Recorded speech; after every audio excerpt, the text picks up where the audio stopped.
Did Mary Shelley invent science fiction when she wrote Frankenstein?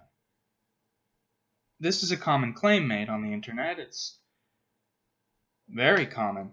I've seen it pop up in a lot of reputable sources, but it's just not true. And that's okay. Frankenstein is a masterpiece. It's brilliant, influential work that has earned a rightful place as one of the best novels ever written. But it's not the first science fiction story by a long shot. And once again, that's okay. It doesn't have to have invented an entire section of Barnes & Noble to be good. Just judge it on its own terms. Let's start by defining the terms here. Webster's dictionary defines no. Now, this is where it gets kind of tricky because there are various definitions of science fiction, and there's some very pedantic people who define it very strictly. Say there are some people who don't think Star Wars is science fiction. This is a very common argument. It's fantasy, they say. But it has spaceships and aliens and robots. The presence of supernatural forces never seems to be used to discount Star Trek or the Battlestar Galactica reboot. And if the bad science like sound and space and unrealistic physics is the problem, then I have bad news for you about the overwhelming majority of things classified as sci-fi. Basically, I'm a descriptivist here, in most cases. If it's about how the world would be changed by the invention of a new form of technology, it's sci-fi. If it has tropes like aliens, robots, alternate realities, space travel, and so on, it's also sci-fi. This is too broad a definition for you, and you think it discounts my argument. I think the size and variety of this partial list of pre-Frankenstein books is convincing enough.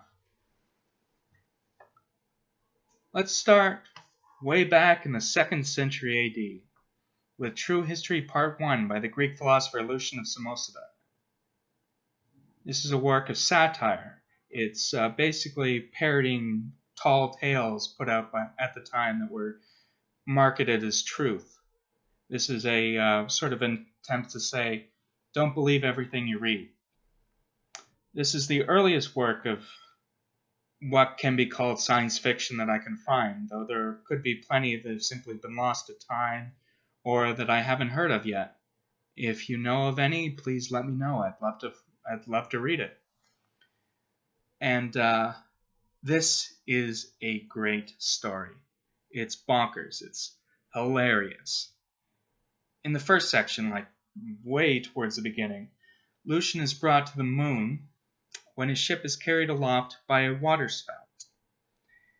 He meets moon men, and they're all men who reproduce either by carrying the fetus in the calf muscle, or in the case of one group, cutting off their testicles and planting them.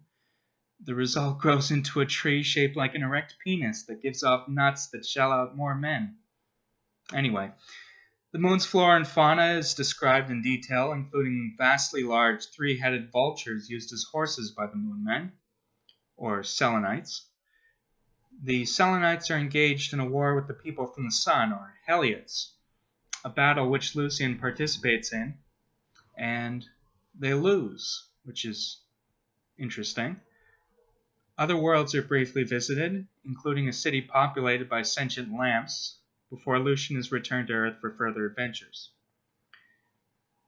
And after that, there isn't anything for a little while that I can find. The next one is Johannes Kepler's Somnium from 1609, or around then anyway. It's not quite known. This is a short story. It's about a spirit showing what life on the moon is like. Now the creatures there are different due to their environment. It also contains an accurate description of the moon's gravity and the effects it would have. Next up, soon after that, or relatively soon, in 1638, is Francis Godwin's The Man in the Moon. Moon is spelled with an E here. This novel involves another trip to the moon, this time by way of a machine pulled by spacefaring birds.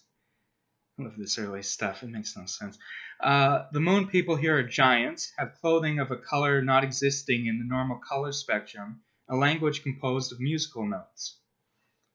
Next, The Other World, The Society and Governments of the Moon, 1657, by Cyrano de Bergerac.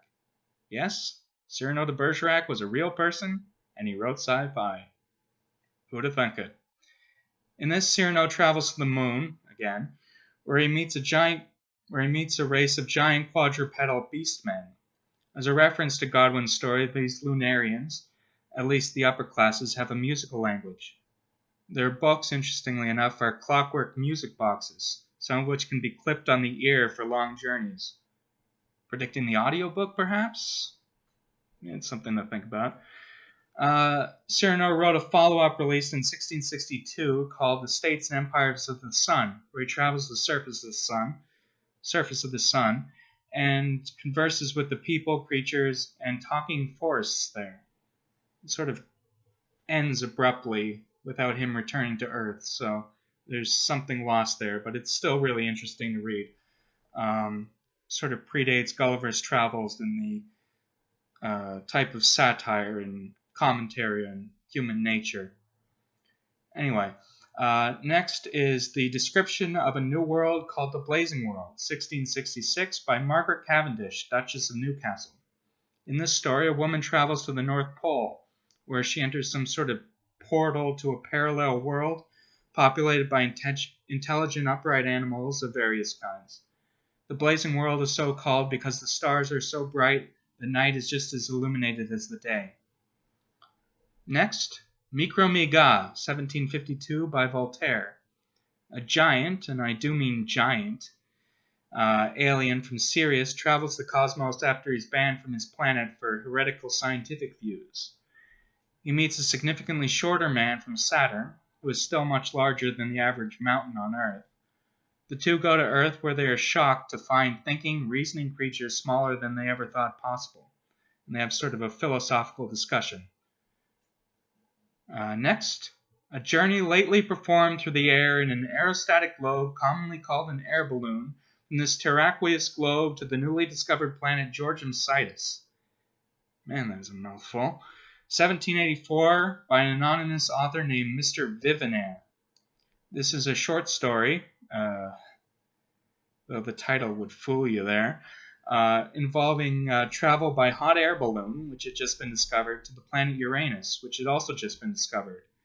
This sort of makes this the cutting-edge hard sci-fi of its day.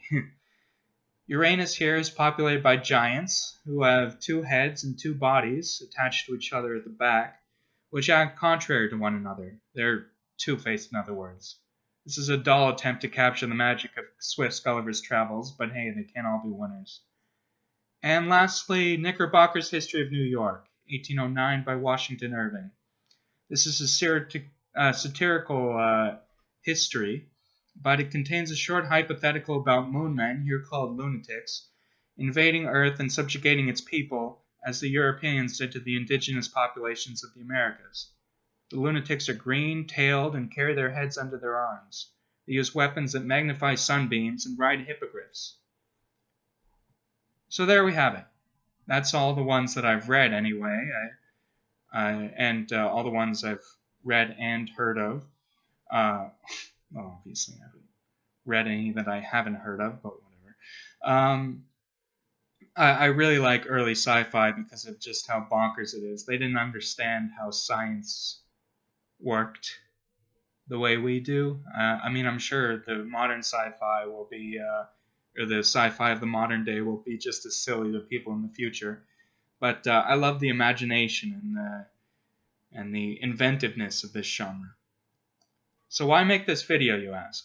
Well, one, I think the spreading of misinformation is bad, no matter how good the intentions are. And I do agree with the ultimate point this bit of feel-good pop feminism is sending, the idea that Mary Shelley invented science fiction. Women have always been a part of sci-fi, both as creators and fans, and have as much of a claim to it as anybody. Star Trek was preserved by its obsessive, largely female fandom in the years after the cancellation of the original series, as just one prominent example. That said, the championing of Mary Shelley as the inventor of the entire genre raises the work of, say, Margaret Cavendish, a fellow woman, Cyrano de Bergerac, a gay man in real life, And Lucian himself, who, while culturally Greek, was born in Assyria, making him a person of color by modern standards, I think. Lastly, I firmly believe that feminism is in the right in the vast, vast majority of cases. And right causes shouldn't need to back up their arguments with inaccurate statements and factoids. So please, stop saying that. Anti-feminists are some of the most pedantic, nitpicky jerkwads around. Don't give them an easy rhetorical win. Just don't.